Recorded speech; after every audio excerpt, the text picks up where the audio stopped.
आपके लड़के की कुंडली में मंगल बड़ा ही अशुभ प्रभाव दे रहा है और साथ ही शनि की नीच दृष्टि वैवाहिक सुख को पूर्ण रूप से प्रभावित कर रही है। अब क्या बोलूं, ये कुंडली तो दुर्योगों से भरी पड़ी है। इस वक्त इसका विवाह ना ही करें तो बेहतर होगा। तभी राजू के पिताजी कहते हैं, ऐसा ना कहिए पंडित जी, बड़ी मुश्किल से रिश्ता आया है, वरना इस नालायक को कौन अपनी लड़की देने वाला है। अब बस आपका ही सहारा है, कोई तो उपाय निकालिए। फिर काफी सोच विचार करने के बाद पंडित जी एक उपाय निकालते हैं। फिर पंडित जी बताते हैं कि राजू की शादी पहले गांव के बाहर जो पुराना पीपल का बड़ा पेड़ है उस पेड़ के साथ करनी होगी और उसके बाद देविका के साथ उसका विवाह किया जा सकता है। फिर राजू और देविका के परिवार वाले पहले राजू की शादी उस पीपल के पेड़ के साथ कर देते हैं और बाद में देविका के साथ। लेकिन उस पीपल के पेड़ के ऊपर रहने वाली चुड़ैल बहुत खुश हो जाती है और वो समझती है कि राजू और उसकी शादी हो चुकी है। फिर वो देविका के शरीर में प्रवेश कर लेती है और राजू के साथ रहने लगती है। फिर एक दिन राजू की माँ उसे ताना मारते हुए कहती है, अरे निखट्टू, कब तक घर में बैठा मुफ्त की रोटियां तोड़ेगा? अब तो तेरी शादी हो गई है, कुछ तो शर्म कर। क्या माँ, सुबह सुबह फिर से तुम्हारा भाषण शुरू हो गया। तुम चिंता मत करो, मैं जल्द ही खुद का व्यापार शुरू करने वाला हूँ। अरे बेटा, तू किसे बेवकूफ बना रहा है, मुझे या अपने आप को? पिछले 5 सालों से यही सुनते आ रही हूँ। बस बहुत हो गया, मैं कुछ नहीं जानती। कल से अपना और अपनी पत्नी के राशन पानी का इंतजाम तू खुद कर ले। अब तेरा बोझ हम लोग और नहीं उठा सकते। इतना कहकर राजू की माँ वहाँ से चली जाती है। फिर राजू सोच में डूब जाता है। तभी देविका उससे कहती है, सुनिए जी, आप चिंता मत करिए, आपको कहीं काम करने जाने की जरूरत नहीं है, आप बस मेरे पास रहिए। अरे भाग्यवान, अगर कमाने नहीं जाऊंगा तो अपना गुजारा कैसे होगा? तुमने सुना नहीं माँ क्या कह के गई है? अभी आप बेफिक्र होकर सो जाइए, मेरे पास एक जादुई पोटली है। फिर देविका उसे एक लाल रंग की पोटली दिखाती है। आपको जितने पैसे चाहिए उतने पैसे इस पोटली में हर सुबह आपको मिल जाया करेंगे। बस ये राज हम दोनों के बीच रहना चाहिए। राजू अपनी पत्नी की बात सुनकर बड़ा खुश हो जाता है और आराम से सो जाता है। फिर अगली सुबह जब राजू की आंख खुलती है, वो ये देखकर हैरान हो जाता है कि उस पोटली में सच में पैसे हैं। फिर यही रोज की बात हो जाती है। अब राजू सारा दिन मजे से घर में आराम करता।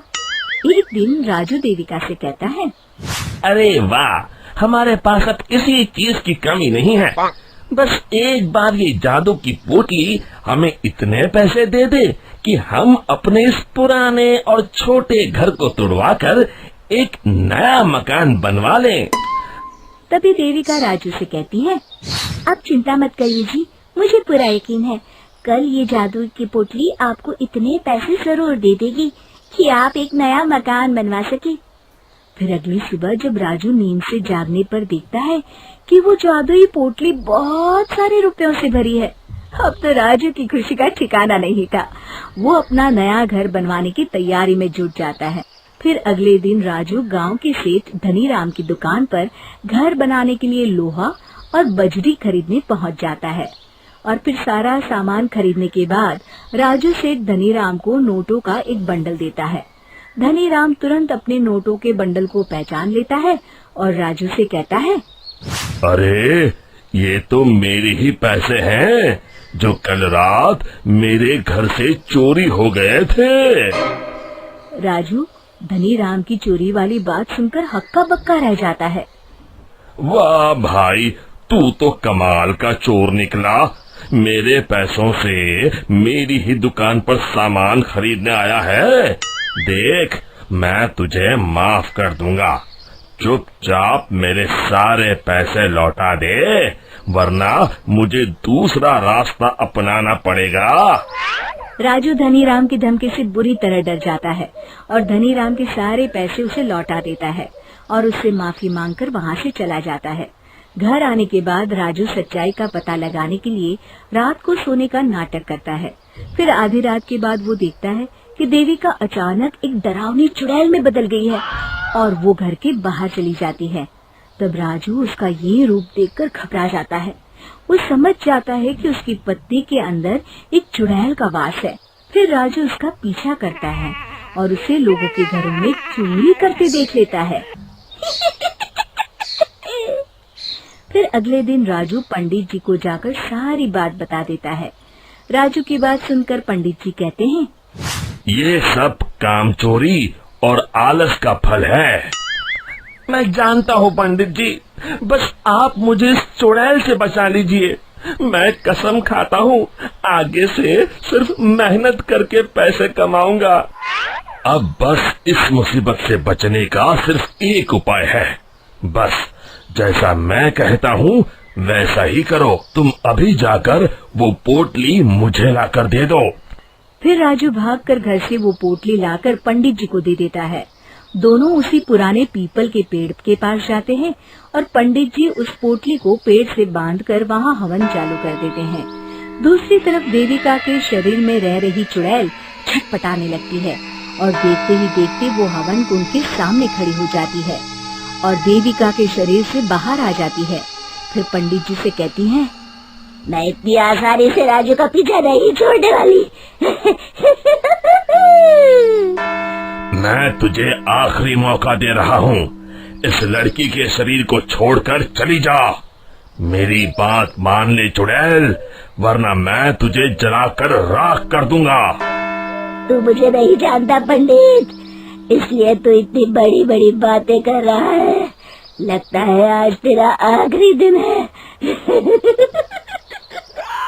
तो तू नहीं मानेगी तो ठीक है, अब मजा देख।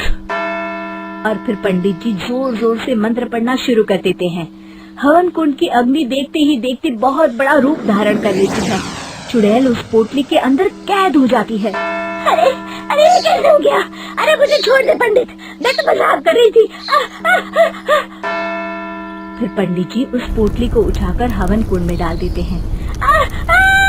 मर गई रे!